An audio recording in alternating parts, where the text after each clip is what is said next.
Out of the gates and ready to go. Hot Mic with Head with Row underway on the Monday edition, post-Super Bowl edition. And it happened again. The Kansas City Chiefs are world champions. Glad you're with us. Outkick.com/watch is where you can find us.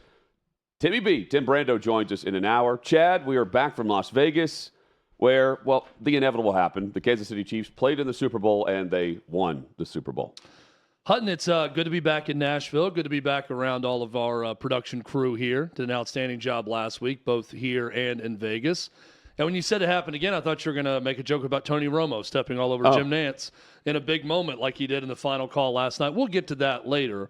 But what matters first is the biggest thing, and that is the Chiefs once again proving they cannot be killed even when they look dead this season. And we previewed it all week, Hutton, that it was going to be a huge challenge to beat Patrick Mahomes in this moment. The only one who was able to do it was Tom Brady and the Tampa Bay Bucks a few years back. And once again, it was Patrick Mahomes back up against the wall. And what does he do? He goes 8 for 8 on the final drive to go down and score a touchdown, picks up 2 first downs with his legs also. And it is another Super Bowl ring, a third for Patrick Mahomes. And back-to-back for the Chiefs, who have done this for the first time since we watched the Patriots do it. And now you go ahead and look to next season. They have the chance to be, for the first time, the only franchise to three-peat. And in an era of a passing league, points, and much more, well, it's dominated by one team that didn't throw the football all that well this year, Kansas City. This was the year that the rest of the NFL was supposed to get Kansas City. I bought into that. I picked Kansas City to play in the Super Bowl against San Francisco. I wasn't buying it halfway through the year. This was not the usual Kansas City Chiefs offense. In fact, it was the reverse. Normally, the defense kind of catches up with the offense towards the playoff run, and they start to make some plays. Not this year. They led this organization forward. Won some games, yes. Was it pretty? No. Mahomes frustrated. Kelce went through a huge slump. They were losing on Christmas Day to the Raiders. In fact, there were moments last night in the first half, it was reminiscent of that type of game. Frustration, offense is stumbling out of the gate. They're not possessing the ball all that much. And, while there were some naysayers for Mahomes in the first half, I didn't hear from very many in the second half, Chad, on social media, because here is Chiefs wide receivers who are dropping passes. They lead the league in that. You have Mahomes who threw more interceptions than he had ever in a season, and they lost more regular season games than at any time with the quarterback with Mahomes. They didn't have a home field advantage in the postseason. This was the year, and I kept saying this not only could be the year, it is, and it wasn't, and it's because of greatness. Greatness is defined by what Patrick Mahomes showed us last night. Clutch. Because regardless of whoever is on the field, and San Francisco is loaded with talent. There's still one player we all expect to make the play in the moment, and it's Patrick Mahomes. We expect him to drive the field and score when it's time to go score. We expect him to go win the game, and not just a game, but the game. And he continues to do that. No matter what San Francisco had, no matter the time of possession, no matter the superstar status on offense or defense, and the fact that, they had a 10-point lead, KC had Patrick Mahomes. And Chad, he is well on his way to being that GOAT status quarterback. Because right now, in the same breath of Tom Brady, you're mentioning Patrick Mahomes. You're not mentioning another quarterback currently or past. It's those two for this era that we are all a part of. And we're witnessing it in person, just how great this greatness is. And he wins yet another one. Yeah, it's truly remarkable at this point in his career what we're witnessing. And we are all witnesses. I'm not talking about LeBron James now. I'm talking about Patrick Mahomes. We are all witnesses to this. I had a buddy of mine from California, Raul, shout out Raul, who asked me, big 49ers fan. And he said, honest opinion here, do you think if the 49ers had a different quarterback that they would have been able to win this game? And my response was, this was not a Brock Purdy problem. I thought he was good in this game. I don't know anyone that would have beaten Patrick Mahomes in that situation. When you pair Pat Mahomes with an elite defense, like this year's Kansas City Chiefs defense, it's going to win a Super Bowl. And that's the way it played out. Even in a year where offensive football across the league was down, and more so in Kansas City than in recent years than many places. They were bad this year for a big chunk of that season. But it didn't matter because their defense was better, much improved from years past. It's an elite defense, and you knew at some point that if Mahomes and Kelce got on the same page and found a way to beat great defenses, they were going to find a way to win in the biggest moments. And that's exactly what happened. It happened against Buffalo on the road. It happened in Baltimore, and it happened in Vegas and Sin City against the 49ers and their great defense. Patrick Mahomes is an elite player, maybe the best ever when he's done, that finds ways to win. Did it on that final drive, did it in points throughout that game. Another incredible performance. And they celebrate over, another incredible performance. And how good was it? Well, in this game, he had a season high in rushing yards, pass attempts, and completions. He had the second most passing yards of any game that he's played in the 2023-24 season. And it's a huge credit to how Kansas City adapted to what San Francisco was doing, because KC scored their final 3 possessions were 12 plays, 11 plays, 13 plays. And they were able to close things out. Meanwhile, on the flip side of things, San Francisco started extremely well. The finish, well, not so much. Well, and just, these little moments that are also big, right? I'm going to put aside the Moody. It was a missed extra point. He kicked it right into the line on that one that everyone's talking about. That was a pivotal play we all know about. But the ability to close out the game clockwise, the end of regulation, the 3rd and 4, they have the right pressure, and the play may have been open, but Purdy doesn't have enough time. They heat it up quickly, incomplete. Chiefs get the ball back after the field goal, go down and tie it. Driving late, chance to score the touchdown. Once again, the right pressure in Purdy's face, even though Juwan Jennings wins the route, was going to be open for a touchdown, doesn't have enough time to hit it. Chiefs defense came up with 2 of those huge plays. I thought the 49ers defense at times came up with some huge plays also. They couldn't when it mattered most. Let me rephrase that again and say it one more time so everybody can hear it loud and clear. Could not when it mattered most. That is Kyle Shanahan. That is his career right now. The dude can coach ball. He is an amazing NFL head coach. I wouldn't trade him for anyone but Andy Reid, the guy who won that game. I really wouldn't. I think he's that good. But fair or foul, this guy's career right now, if it's a one-word byline that's out there, if there's just one word to describe him, and I don't even know if this is a word, but I'll make it up. It's unclutch. That's who Kyle Shanahan is. He's really good, but not great, because great coaches find ways to put away the New England Patriots when you're up 28-3.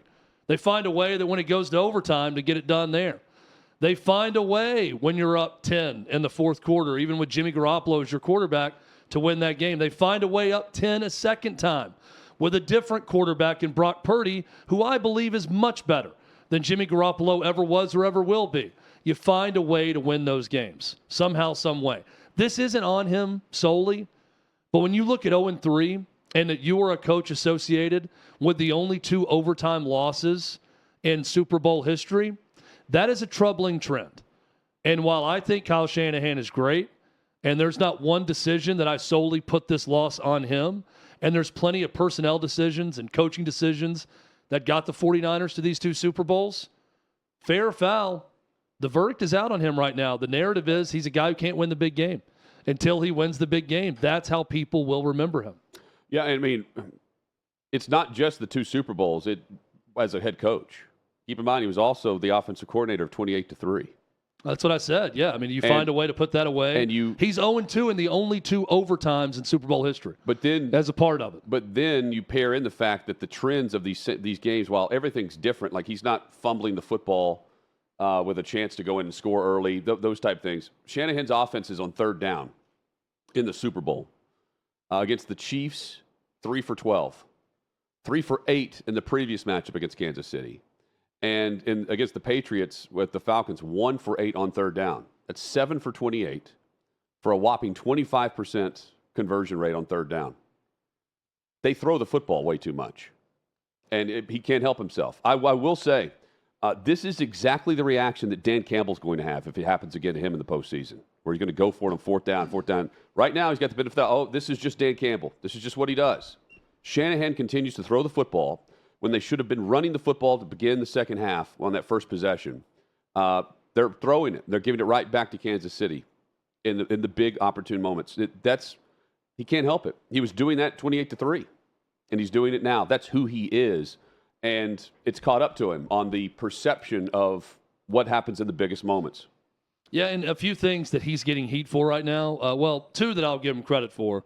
The throwback with Juwan Jennings was a nice wrinkle, and one that completely shocked the Chiefs, which is tough to do with Spags and that defense this year. They looked completely stunned when that play was happening, and then Christian McCaffrey sprinting to the end zone at the end of it. Going for it on fourth down and getting Kittle the ball there. Two catches for George Kittle. That was shocking to me, that you get your best players. He's the best tight end in the game. Didn't he get hurt? Or one in of the best, game? too. You got to get him the ball somehow, some way. So I put that on Shanahan. A shoulder injury, I think. He left the game and came back at one point, went to the locker room with a shoulder injury, wasn't moving it late, and then still came back and played. The decision to take the ball in overtime, I know he's going to get criticized for that because it didn't work out. I don't have as big of a problem because the way he explained it. But I'm kind of going back to Dan Campbell on this too. Like, I get it because it's just what Dan Campbell does, but I would never do that. I'll say the same here. I don't care what analytics says in that moment. I want to put my defense on the field first and know what I have to do offensively. I want to know if I'm going for it on fourth down. I want to know if they got a field goal or a touchdown or didn't score. I want to have that knowledge on possession 2 in that situation and not possession 3, right? His explanation was, analytics guy says, better to go ahead and score, and then if they go down and match, then we have the chance to win the game in sudden death on possession 3. I get what he's saying, but it's not how I would have played it. Well, to me, it's a situational thing. Well, if your offense is just rolling and you know the defense for the opponent's been on the field the entire fourth quarter, then maybe you take the ball. Maybe you take it because you feel like you're going to score. You're certainly doing that in the regular season overtime rules. But, I mean, you're with the opportunity to know if you're getting 3 or you get a touchdown to win, you want that information, especially in this game where it's just been back and forth. And, I mean, the momentum really – I'm expecting Kansas City to go get points. You want to hold them to 3.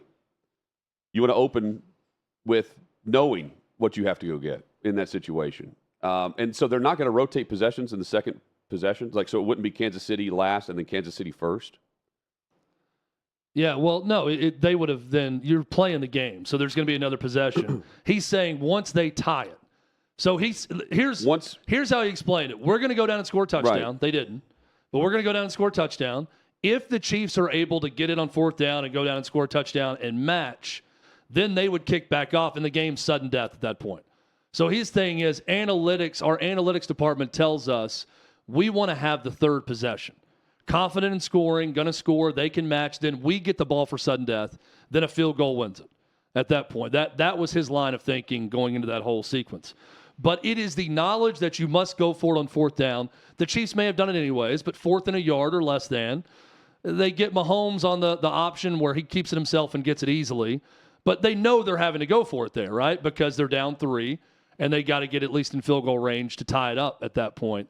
That's the benefit you have on offense if you get the ball second. Well, but the one benefit that you don't have if you take it first is the one thing that's not taken into account is you can go for 2 in the win. Right. If you're down 7, you score a touchdown, you don't have to give San Francisco the ball back. You can go for 2 in the win or the loss. Sure.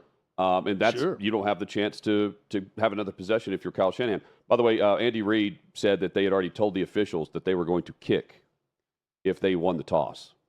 So that could go either way. We would have kicked the ball. The officials actually were on top of it right away.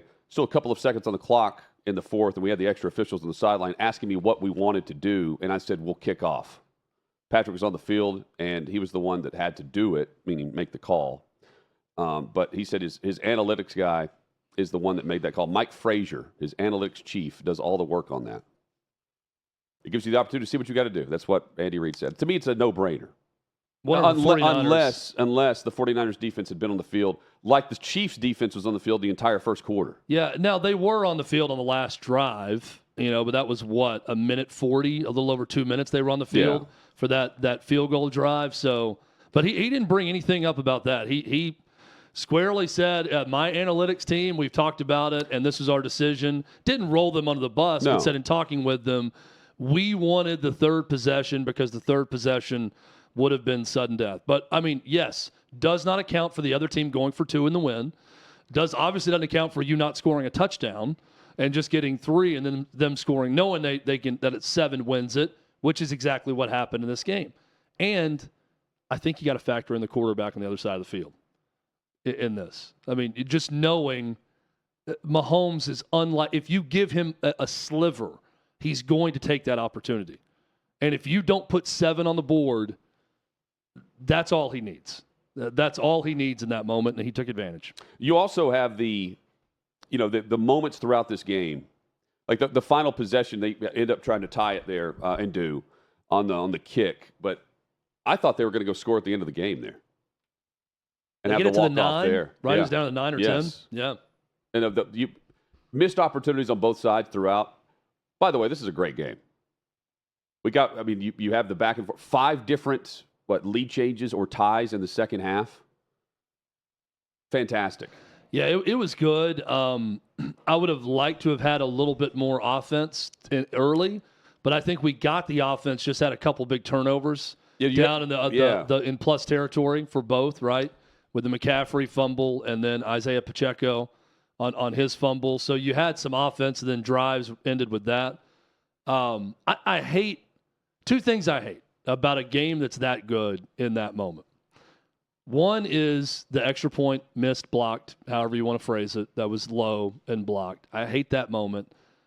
And I hate the dude not hearing the Peter call and getting hit on the ankle, on the Achilles, and that leading to a turnover that completely shifted things. I mean, the 49ers defense was dominating the football game at that point. They really were. Nick Bosa was doing whatever the hell he wanted in that game. He was living in the Chiefs' backfield. And that one moment led to one play, and Valdez-Scantling is hit in the end zone by Mahomes, and suddenly, yes, the 49ers answered and went down and scored 7, but I hate when things like that happen, when a game's being played that well. The other one that we got to talk about that really blew my mind was Dre Greenlaw tearing his Achilles running onto the field. Now, the start of that game, that dude was so amped up. I thought he was going to get a 15-yard penalty on every tackle. He bumped an official one time on accident, but he was getting up to celebrate a play. He bumped 2 Chiefs players on the first drive after a tackle. He was a missile to start that game, and he was amped up trying to take the field on defense and blew his Achilles tendon. And that is arguably the best defensive player, the best linebacker for the 49ers, certainly this year. That was huge in this game, and I hated to see that one. Yeah, and the defense was still dominant. I mean, they held KC to 19, in that moment, and one of their best players are out.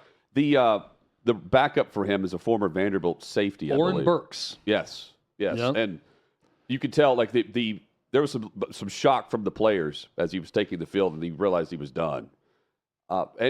It's also crazy to me. Most of these Achilles issues happen in this non-contact type situation. Random. Yeah, it sucked. Look, injuries happen, but dude sprinting onto the field tears his Achilles is not something you want to see in a game of this magnitude for either team. So that was a bummer to watch. And I'm not saying Dre Greenlaw, wins the game for them, but I'd like to see him instead of the former Vandy player Oren Burks in those moments. I want to see the starters in the game to see if he can make a play that affects the game where maybe the Chiefs don't go down and score that touchdown to win it in the end. And I think Burks did really well in his stead. He wasn't a huge negative factor for the 49ers. You just hate to see it. And shout out to Steve Spagnuolo, who's not going to get much mention today, defensive coordinator for the Kansas City Chiefs. In their 4 playoff victories, the Chiefs held the Dolphins, Bills, Ravens, and 49ers to a total of 63 points. That's how you win games when your offense isn't doing very much. 63 combined points in these games. He only had the one opportunity at head coach, right, with the Giants? Rams. Oh, he was with the Rams too. So too, okay. Because I was thinking, watching his defense this year, I'm like, why is this guy not getting more love for getting another chance as a head coach? But I think having the 2 opportunities probably cements it. Yeah, and he's the first defensive coordinator, to win 4 Super Bowls with 2 teams. He was with the Giants and the Chiefs for these. Best Super Bowl winners now, as updated with Patrick Mahomes. You've got Brady with 7 Super Bowl wins, 5 MVPs. Joe Montana with 4 and 3 MVPs. Patrick Mahomes with 3 and 3. His one loss, by the way, in the 4 Super Bowls he appeared in was to Tom Brady and the Bucs. Jerry Rice has 3 Super Bowl wins, 1 Super Bowl MVP. Terry Bradshaw with 4 Super Bowl rings, 2 MVPs. And Charles Haley, 5 titles combined with San Francisco and with Dallas. And then there's Mahomes. He's on the board right now with Brady or Montana, or he's on the board with Brady. And who was the other one under the age of 30 that continues? There he is, Troy Aikman. Before turning 30. Spagnuolo, by the way, just interim head coach of the Giants. I remember him being in D.C. with the Giants. I thought he was also elevated to head coach at one point. So still just the one opportunity for Spagnuolo as St. Louis Rams head coach from 2009 to 2011.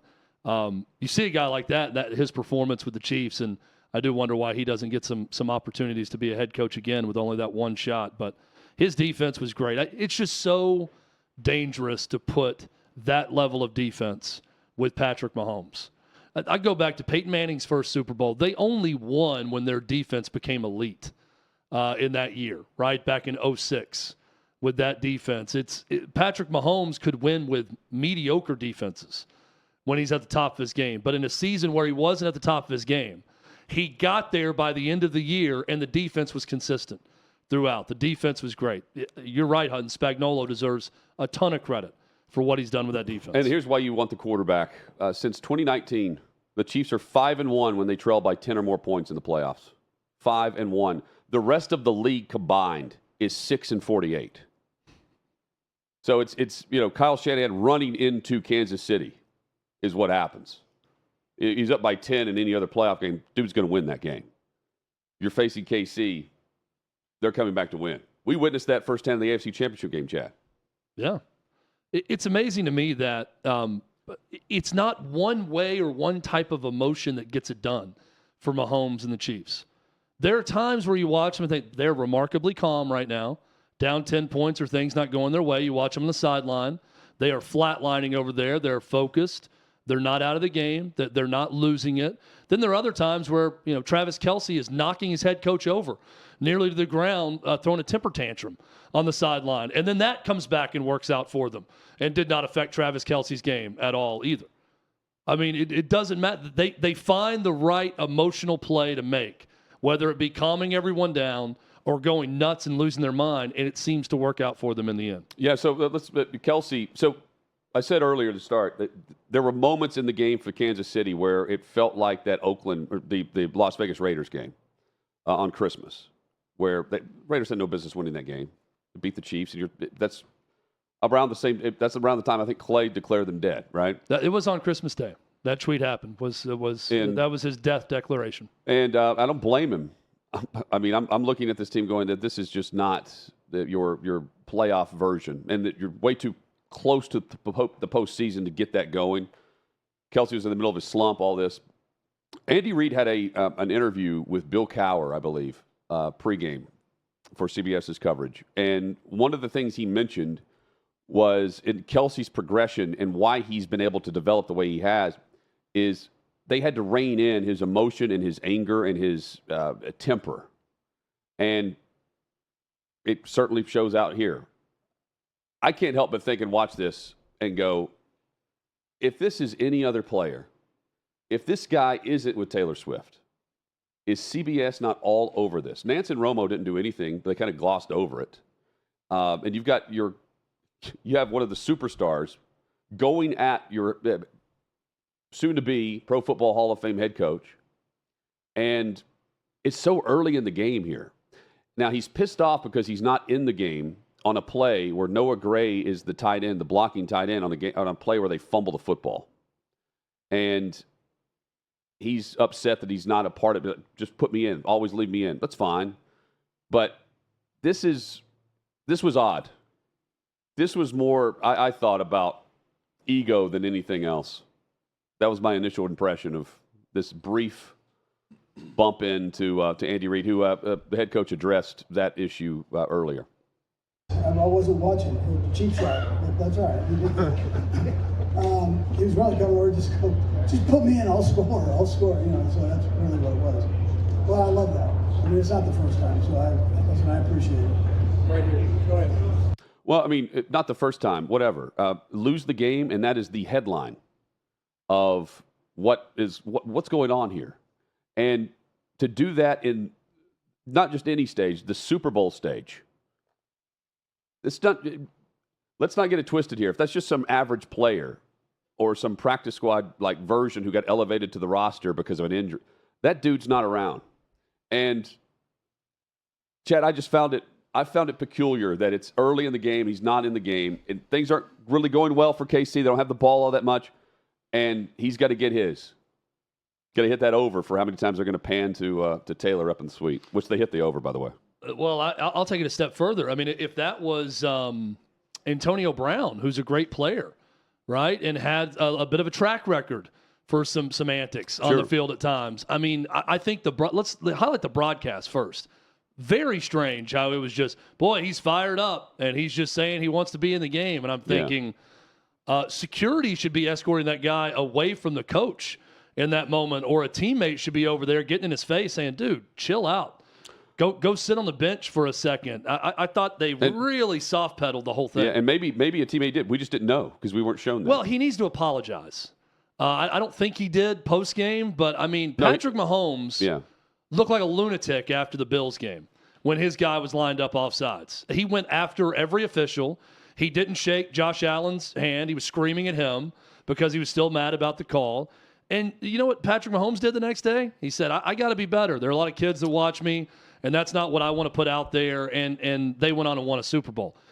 All's well that ends well because they won the game and won a Super Bowl.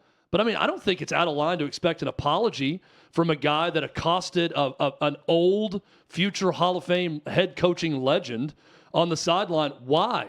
Because he would have been able to cover up Isaiah Pacheco and hold on to the ball for him on that play. There's nothing that Noah Gray did on that play that caused a fumble. It was an odd overreaction in that moment, almost as him to say, you used the word ego, Hutton. It was like him saying, God punished us for taking me out of the game, and that made Isaiah Pacheco fumble the ball and give it to them. Because he's not affecting that fumble one way or the other. It wasn't a missed block by Noah Gray that led to anything. It was after a decent little gain, the ball is stripped out. So is he arguing, I will cover up my running back, hold on to him and the ball and secure it, make sure he doesn't fumble because I'm the great and almighty Travis Kelce? It was a weird moment. He owes Andy Reid an apology. I think he should probably apologize in front of a camera and a microphone at some point too. And then everyone can let bygones be bygones and it'll be fine because Andy Reid handles it the way we just saw him handle it, where he diffuses it and said he's not mad about it. And it's not a big deal. But I didn't like it. Well, all Kelce that I'm aware of said was I was just telling him how much I love him post game. That's what he was referring to. Well, again, I think this is just a guy who wants the limelight and the spotlight. Well, he's got it. He's got it. If you want the limelight and the spotlight, you start dating a billionaire pop star, and you get it. Because he has it, I think that's why they didn't cover this storyline throughout. That is a massive point of the game right there. Was it 10-0 at this point? Or was it 3 and about to be 10? It's very early. It was. I think it was 3, about to be 10 at that point. Yeah, don't you dare talk bad about the Swiftie boyfriend. You know. Again, I look at it. The AFC Championship game. You got Romo going down and hugging Taylor, right? I think that was a deliberate. We're not going to cover this very much. Let's move on. I don't understand how. Okay, if that's the case, like they're going into a game, like you said, and they're having a meeting, or they're talking about it, saying we're not going to cover anything Kelce-related. No, I'm not saying negative. I mean, you have to let the game play out. But there's so many different storylines. You can move on from that moment pretty quickly instead of focusing on that. And that's exactly what they did. I think it was just in the moment. That's what they did. I think that, first off, good production work by CBS to capture that moment and to slow-mo it and to show it multiple times. I think the broadcasters did a very poor job of explaining what was going on and discussing what is a huge moment in a game. To my recollection, I cannot recall a time in a Super Bowl where a future Hall of Fame player has physically gone after a coach like that. Whether he meant to knock him down when he approached him or whatever, it happened in that manner. I can't think of a time, even when a player has done that in that moment at a Super Bowl, and it was just, boy, hey, Travis Kelce going to be Travis Kelce. He's going to fight for his right to party, and he's going to get in there and fight for his right to be in the game. The odd moment by Nance and Romo there. Well, and then just you can't have it both ways. You can't have a situation where a player is running onto the field and bumps into an official, and everyone loses their mind, where he just kind of side swipe. Remember this? With the shoulder, just kind of the bump into the official that I guess called a penalty on him or something. Yeah. 2 or 3 years ago, probably. And everyone loses their mind over this. But in this case, it's he's just fiery. He has a temper they have to control, and this is what makes him great. You can't pick and choose what's cool and what's not. And this was just, to me, hey, I'm not getting the ball. I'm the superstar here. This is the Super Bowl. And, I'm going to help you win. I don't disagree with that. But I think there's more to it than just, hey, put me in and let me down block. I don't want to be on the bench ever in this game when our offense is on the field. And just because of the spotlight that he has. Yeah, and I think the coverage of it by CBS was a little bit up and down of the whole Taylor Swift part of this and Travis Kelce. And I'll give you an example. I think probably the approach to go, I think, Hutton, you and I have always made this more conversational and joking about Taylor Swift, and I don't really take any of it too seriously with the two of them. There's another group that's like, this is the worst thing to happen to the pigskin in the game of football, and how dare they show this pop star with my football, and I can't stand it. And then there's the other group that also pisses me off. That's Nate Burleson, who I like for the most part and works very hard. We've had on the show, was a great guest in the show. He's in the post game, and it's like, boy, I tell you what, if you ever want to see the sign of what a good woman can do to a man, just look at Taylor's impact on Travis Kelce. And they're slow motion showing their embrace and kiss after the game. And guys, look at this. If you've got a problem with this true love that we're witnessing, I mean, you've got issues. And this has just really benefited him and this Chiefs team. Like, oh, man. See, now we've gone the complete opposite end of it, where Taylor Swift just won a Super Bowl for the Kansas City Chiefs. It's all great for the NFL because all of the exposure it's getting them internationally with Taylor Swift being a part of this run. Burleson sounds like someone that just got off the Nickelodeon broadcast. Right. I have so much more respect for Tony Romo if he just says, just plain as day, you cannot do that ever as a player. And someone needs to tell Travis Kelce that. Someone needs to have the balls to step up to him and say, don't do that again during a game to our coach, ever. And he didn't. He just kind of brushed it aside and kept playing like nothing happened. And I thought it was a big moment. I thought that just the storyline of, here's Kansas City, who's been here and done that before, with the same the two mainstays, Mahomes and Kelce, and you've got Kelce, who's went through that lull in the regular season, and then came back, and he's had this post, and now he's acting like this on the sideline. And we're at what point in the game?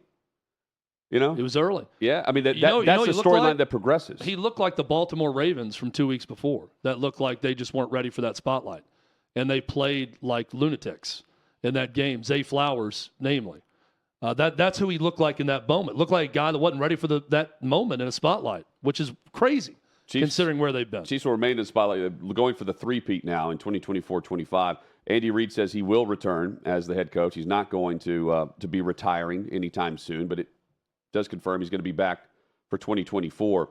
That's bad news if you're one of the 31 other teams. Mahomes is still only 28 years old. Chiefs have their second Super Bowl after trading Tyreek Hill. They've won 2 after trading the dude.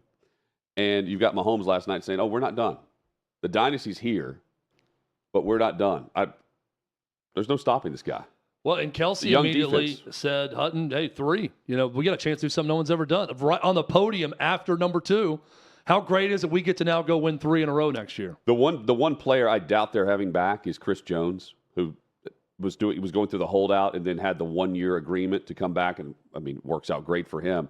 I think he's going to get a boatload of money moving forward, as he deserves. But the way he took over this game too, that impact defensively, to have that dude, to have 95 on the defensive front. They have a young defense, very affordable defense, all things considered, across the league. A very good one. But he's the best. And he's going to be paid like it this offseason. I doubt it's in KC if he's holding out this past offseason. And with all the money that they're going to have to allocate to some restructures and to bring in some other players to help him out at wide receiver, Mahomes, they're going to address his contract at some point this offseason, Mahomes. They'll restructure. They'll help out the cap. But I doubt that Chris Jones in a restructure, an extension, is going to do anything but break the bank for a team moving forward. He's been terrific. A huge part of what they do. Chad, I thought the halftime show was terrific last night. Well done. Well done by Usher and Apple Music. And you've got Rock Nation now doing that show. I thought it was top to bottom fantastic. Really good. It blew away last year's with Rihanna. I thought so, too. I thought the first half of it was outstanding. I thought it tapered off a little bit as it went along. But the whole setup for it, the production was great. I liked how he started sitting and then went out on the field. Because I remember thinking, man, he's just out there singing and dancing on the field. You rarely see that because it's always an elaborate, stage setup. And then eventually he got to the elaborate stage setup. But all of the cameo appearances, Alicia Keys, Lil Jon, Ludacris, I thought were spot on in the right moment. I thought it was very good, very entertaining. Blew me away how a man can sweat that much and not be the least bit out of breath. You could not hear any breathless singing from Usher. It was perfect. For a guy doing that much movement and that much sweating in that moment to never sound out of breath, I thought was remarkable. Now, he's in the middle of a residency in Vegas where he is doing that performance, I'm sure, 4 or 5 times a week, maybe more. So he's used to the cardio of it all. Clearly, that's why he took his shirt off, because the guy obviously does a lot of cardio. But to not get out of breath in that performance with that amount of movement, I was blown away by that portion of it. Yeah, those, I don't know how you confirm this if you're not protecting the guy, but I would take their word for it. The NFL and everyone else that was asked about says he was not lip syncing. I don't think he was either. At any point. Because you could hear him come through louder in certain parts where he would stop singing and then like a background track would be behind him with background vocalist, whatever, then he would come through again. You could tell pretty clearly that was live and not him lip singing. But much better than Rihanna. And once he starts playing his hits, you realize like you've got a couple of different generations there that can all, that all recognize exactly the songs that he's performed. His group is great. The dude's been at it for 30 years. I think his first album came out when he was 15. He's 45. His second album was the big Hitmaker. That was 1997. So the guy's been at it for a while, making some hits, and you heard all of them last night. We've got streaming services who've been out for a while, but Paramount Plus was lagging a bit last night with the demand to stream this game. It was out at one point. What was interesting is, depending on where you were, you had different error messages for the same issue. I found that weird. I don't know why, but you go on, you can see screenshots of what people are getting. It's a different version of font and everything, just how it came across. But then once it actually started playing, it started, lagging a bit behind, skipping a bit. This is exactly what the NFL and ESPN are partnering up to solve together. The NFL wants a huge media company to come in and fix whatever they want to do. And, well, Chad, you've got all the other major streaming services. Let's just mention Amazon and Netflix. And let's throw in Peacock. Peacock has been doing, but they handled $23 million, I think, for their exclusive broadcast. Paramount doesn't have their exclusive postseason broadcast announced, but you can tell that's where they're headed. With we've now got Amazon Prime that's going to have, they're moving forward. They're going to have an exclusive playoff game that was announced late last week. These are the things that can happen. I will say that I doubt you're going to have the number of people tuned in the way you did last night, especially given the fact that I believe YouTube was connected to Paramount somehow last night because they were offering some deal where you could watch the game on YouTube, and you also had any website that could just point directly to the streaming app for CBS and Paramount Plus. They'll have to fix it, but thank God this wasn't like the exclusive only playoff game. Otherwise, this is a huge pie in the face to the league. Well, and it's one of the reasons that Roger Goodell recently said it's not going to happen on my watch about having a Super Bowl that's pay-per-view or streaming only, because this type of thing can still happen. I watched the game on cable and had no issues, so that was good. I'm glad it was on television. Well, the Super Bowl will never be exclusive to online only. Yeah, and that's what Roger Goodell is saying. But Roger Goodell's also putting playoff games exclusive to streaming. Yeah. I'm talking Super Bowl. But the Super Bowl, you want it to be on network because of the ads. If I'm an advertiser, I want it to be on the network. Absolutely. But that's why I'm glad it's not moving to online only anytime soon. And Roger Goodell said as much.